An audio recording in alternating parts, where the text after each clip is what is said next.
Hello मेरे प्यारे दोस्तों, कैसे हैं आप लोग। दोस्तों आज के इस वीडियो में हम बात करेंगे बंधन म्यूचुअल फंड हाउस की तरफ से आने वाले एक नए फंड के बारे में। दोस्तों बंधन ने अभी हाल ही में अपना एक नया इन्फो लॉन्च किया है, जिस इन्फो का नाम हमें देखने को मिलता है बंधन इनोवेशन फंड। ठीक है, तो आज के इस वीडियो में आपको इस फंड के बारे में सारी जानकारी दूंगा कि ये फंड कैसा है, यहाँ पे जो हम पैसे इन्वेस्टमेंट करेंगे वो पैसा हमारा किन किन जगहों पे जाएगा। ठीक है, यहाँ पे हम कितने पैसे से इन्वेस्टमेंट करेंगे, इस फंड हमसे क्या क्या चार्ज लेगा पैसे को मैनेज करने के लिए, यानी कि मैं इस फंड की सारी अपडेट्स आपको दूंगा। तो आप बस वीडियो को शुरू से लेकर लास्ट तक ध्यान से देखिएगा। चलिए बिना देर के आज से इस वीडियो को हम शुरू करते हैं। वीडियो में आप नए हैं तो वीडियो को लाइक कीजिए और हमारे इस चैनल को वारिस फ्रेंड्स को सब्सक्राइब कीजिए फाइनेंस से जुड़ी सभी वीडियोस को देखने के लिए। चलिए सबसे पहले मैं आपको फंड का नाम बताता हूँ। फंड का नाम हमें देखने को मिलता है बंधन इनोवेशन फंड। ठीक है, बंधन जो यहाँ पे आपको दिख रहा है ये एक एएमसी कंपनी का नाम है जो कि म्यूचुअल फंड हाउस है, तो बंधन है। ठीक है, यहाँ पे है इनोवेशन फंड, यानी कि जो भी पैसा हम इन्वेस्टमेंट करेंगे वो कैसी जगहों पे जाएगा, वो रहेगा हमारा इनोवेशन। अब इनोवेशन को हम बेसिक भाषा में समझते हैं कि ये क्या होता है। इनोवेशन का मतलब आप बेसिक भाषा में समझिए बदलाव, या फिर उसको हम विकास कहें। ठीक है, आपको ना मैं थोड़ा सा बारीकी से समझाता हूँ। देखिए यहाँ पे हम जो पैसा इन्वेस्टमेंट करेंगे वो कहाँ से आएगा। मान लीजिए कि हमको किसी भी चीज के अंदर में बदलाव करना है। जैसे आप देखेंगे, जब पहले आप रेलवे को तो देखे होंगे, ट्रेन जो होते हैं उसको पहले देखेंगे, जब नया नया रेलवे आया था तब उसका इंजन किस चीज से चलता था, और आज के वक्त में उसको बदलाव कर करके विकास करते करते आज के डेट में वो किस चीज से चल रहा है। पहले कहाँ वो कोयले से चलता था, डीजल से चलता था, और आज के वक्त में वो बिजली से चलने लगा है। तो ये सभी क्या है, ये सभी बदलाव हो रहा है। हर एक चीज को बदलाव करने के लिए पैसे की जरूरत पड़ती है, हमें पैसे इन्वेस्टमेंट करना पड़ता है, तब जाके प्रोडक्ट बनता है, और जिसका पैसा लगता है उसको भी उसका फायदा दिया जाता है। तो आप सिंपल भाषा में ये समझेंगे, किसी भी चीज को या फिर कोई नए चीज की आविष्कार करनी हो, ठीक है, या फिर कोई पुरानी चीज ही हो लेकिन उसको अच्छे तरीके से बदलाव करके अभी के लायक बनाया जाए, तो वैसी जगहों पे हमारे पैसे इन्वेस्टमेंट किया जाएगा। जो जो कंपनी वैसी वैसी काम करती है। अब देखा जाए तो कंपनी की बात आती है तो हर एक कंपनी अपने प्रोडक्ट में चेंजेस को लाती रहती है, अपने प्रोडक्ट में वो बदलाव लाती रहती है। तो देखा जाए तो सारी जगहों पे हमारे पैसे को यहाँ पे इन्वेस्टमेंट जो है वो किया जाएगा। ठीक है, चलिए तो ये चीज आपको क्लियर हो गया है। अब आप ये देखिए कि ये फंड के अंदर में जो पैसा हम इन्वेस्टमेंट करेंगे तो हमारा पैसा इनोवेशन तो कैटेगरीज रहेगी, लेकिन इसके अलावा कहाँ कहाँ इन्वेस्टमेंट किया जाएगा। ठीक है, तो ये जानिए आप। तो इस चीज को सिंपली हम यहाँ पे होल्डिंग्स के अंदर में देखेंगे। यहाँ पे इनोवेशन इक्विटी, यानी कि जो भी पैसा आपका जाएगा वो इक्विटी के अंदर में ही ज्यादातर पैसा जाएगा।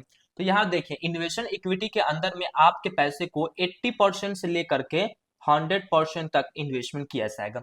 यानी कि 100% की गारंटी कोई नहीं दे रहा है आपको, 80% की गारंटी है कि आप जो भी पैसा इन्वेस्टमेंट करेंगे, जैसे आप 100 रुपए इन्वेस्टमेंट करेंगे तो उसका 80 रुपया जो है वो इन्वेस्टमेंट इक्विटी के अंदर में जाएगा ही जाएगा। ठीक है, इतना आप क्लियर करके रखें।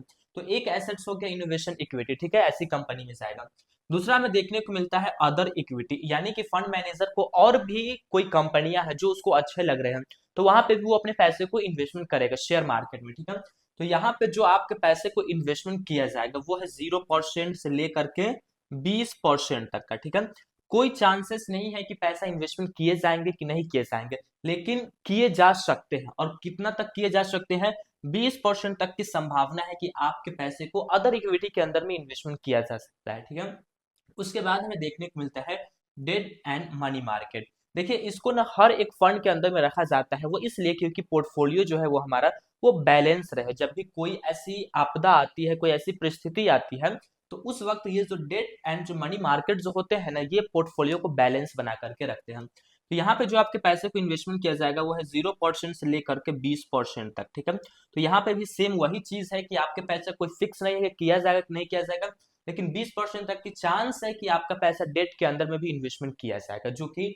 लोन दिया जाता है। जो कंपनी किसी को लोन देती है वैसी कंपनी के पास जाए, या फिर बॉन्ड वगैरह आ जाते हैं इसी के अंदर में। थोड़ा डिफिकल्ट है, लेकिन आप समझ के चलिए कि ये पैसा जो है फिक्स्ड रेट ऑफ इंटरेस्ट हमको निकाल करके देती है, इतना क्लियर करके चलिए।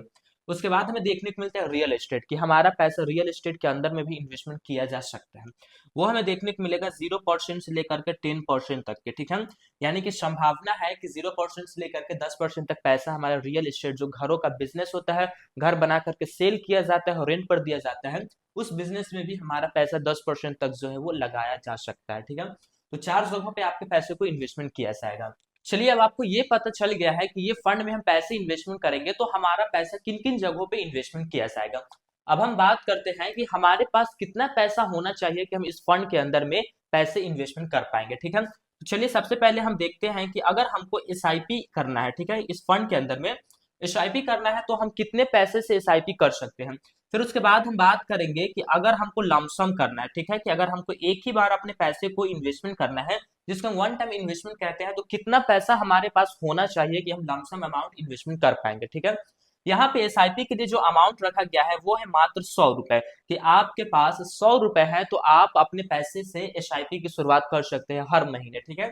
लेकिन वही लमसम की बात करें तो आपके पास कम से कम 1000 रुपए होने चाहिए, ठीक है। यहाँ पे कम से कम यानी कि मिनिमम कम से कम जो अमाउंट रखा गया है वो 1000 रुपए रखा गया है आपके लमसम के लिए। तो 100 रुपए से आप एसआईपी शुरू कर सकते हैं और 1000 रुपए से आप लमसम अमाउंट इन्वेस्टमेंट कर पाएंगे, ठीक है। चलिए अब हम बात करते हैं कि अगर हम पैसे इन्वेस्टमेंट करते हैं, मान लीजिए हम 100 रुपए की एसआईपी करते हैं, एक महीने में हमने 100 रुपए इन्वेस्टमेंट किया है, तो इस 100 रुपए में हमें कितने यूनिट्स मिलेंगे, यानी कि कितने नेट एसेट वैल्यू, जिसको हम एनएवी बोलते हैं, ठीक है। तो कितने एनएवी हमको मिलेंगे, तो एनएवी की प्राइस जो हमको देखने को मिलती है वो है 10 रुपए। एक एनएवी की प्राइस अगर 10 रुपए है तो अगर हम 100 रुपए इन्वेस्टमेंट करते हैं तो हमें 10 एनएवी मिलेंगे, ठीक है। क्लियर है आपके सामने, सारी चीज मैंने आपको बता दी। अब हम बात करते हैं कि ये फंड को मैनेज करने के लिए हमसे कितने चार्ज लिए जा रहे हैं, जो एक्सपेंस रेशियो चार्ज होते हैं, जो एग्जिट लोड चार्ज होते हैं, वो चार्जेस हमसे कितने लिए जा रहे हैं। तो पहले देख लेते हैं हम यहाँ पे एक्सपेंस रेशियो कि फंड को मैनेज करने के लिए फंड मैनेजर हमसे क्या चार्ज को ले रहा है, ठीक है। फिर उसके बाद हम देखेंगे एग्जिट लोड को, कि अगर हम अपने पैसे को इन्वेस्टमेंट करते हैं और निकाल लेते हैं तो कितना पैसा हमको देना पड़ेगा, कब निकालेंगे तो चार्ज लगेगा, कब नहीं निकालेंगे तो चार्ज नहीं लगेगा, ठीक है। एक्सपेंस रेशियो एनएफओ के अंदर में नहीं बताया जाता, लेकिन मैं आपको हर वीडियोस में बताता हूँ। देखिए ये जो फंड है ना थोड़ा सा हर एक कैटेगरीज में आ जाता है, जैसे कि ये बैंकिंग सेक्टर में भी इन्वेस्टमेंट करेगा, बात करें तो ये यहीं पे आप देख लीजिए कि अदर इक्विटी है तो अलग अलग जगहों पे जाएगा, डेट के अंदर में भी जाएगा, रियल एस्टेट के अंदर में भी जाएगा। ये इन्वेस्टमेंट तो ऑलरेडी है तो थोड़ा सा एक्सपेंस रेशियो आपको यहाँ पे ज्यादा लगेंगे। जैसे कि मैं आपको बता दूं तो आपको 0.60% के आसपास जो है वो एक्सपेंस रेशियो लगने वाला है, क्योंकि फंड मैनेजर को यहाँ पे ज्यादा जो है वो मेहनत करने की जरूरत पड़ने वाली है, ठीक है। चलिए एक्सपेंस रेशियो भी क्लियर हो गया है। अब हम बात करते हैं एग्जिट लोड। तो कंपनी बता रही है कि अगर आप इन्वेस्टमेंट किए हुए पैसे को 30 डेज, ठीक है, यानी कि 30 दिन के अंदर में निकाल लेते हैं तो इस केस में आपको 0.50% का जो है वो चार्ज देना पड़ेगा एग्जिट लोड का। 30 दिन के अंदर में आप निकालेंगे तब, लेकिन वही 30 दिन के बाद आप निकालेंगे तो आपको कोई चार्ज नहीं देना पड़ेगा। चलिए हम डायरेक्ट बात कर लेते हैं कि कब इस फंड को लॉन्च किया जाएगा और कब इस फंड जो है ये क्लोज हो जाएगा। तो सबसे पहले हम देख लेते हैं लॉन्चिंग डेट को, कि कब इस फंड को जो है वो लॉन्च किया गया। फिर उसके बाद हम देखेंगे एक्सपायरी डेट को, कि कब ये एनएफओ जो है वो एक्सपायर हो जाएगा। उसके बाद हम देखेंगे अलॉटमेंट डेट को, कि हमारा पोर्टफोलियो के अंदर में पैसा कब दिखने लगेगा। लॉन्चिंग डेट की अगर हम बात करें तो यहाँ पे हमको 10 अप्रैल 2024 देखने को मिलता है। 10 अप्रैल 10 अप्रैल 2024 को ये जो फंड है एनएफओ जो है इसको लॉन्च किया गया है। और इसकी एक्सपायरी डेट की अगर हम बात करें तो 24 अप्रैल को ये जो फंड है वो एक्सपायर हो जाएगा, यानी कि आपके पास 24 अप्रैल तक का ही टाइम है इस फंड के अंदर में पैसे इन्वेस्टमेंट करने का। अलॉटमेंट की बात करें तो आपको 30 अप्रैल को इस फंड का जो है वो अलॉटमेंट मिल जाएगा, ठीक है। तो यही डेट है, बाकी 30 अप्रैल के बाद जो है वो आप फिर से इसके अंदर में इन्वेस्टमेंट कर पाएंगे। 30 अप्रैल को छोड़ दीजिए, आप मान के चलिए कि 30 अप्रैल के 5 से 6 दिन के बाद आप फिर से इसमें इन्वेस्टमेंट करने लगेंगे, लेकिन वो एनएफओ में नहीं रहेगा, वो डायरेक्ट फंड में जाएगा। देखिए मैंने आपको वीडियो के माध्यम से यहाँ पे सारी जानकारी इस फंड की दे दी है कि फंड के अंदर हमें क्या क्या चीज देखने को मिलती है, तो आप खुद से सोच समझ कर अपने पैसे को इन्वेस्टमेंट करें, ठीक है।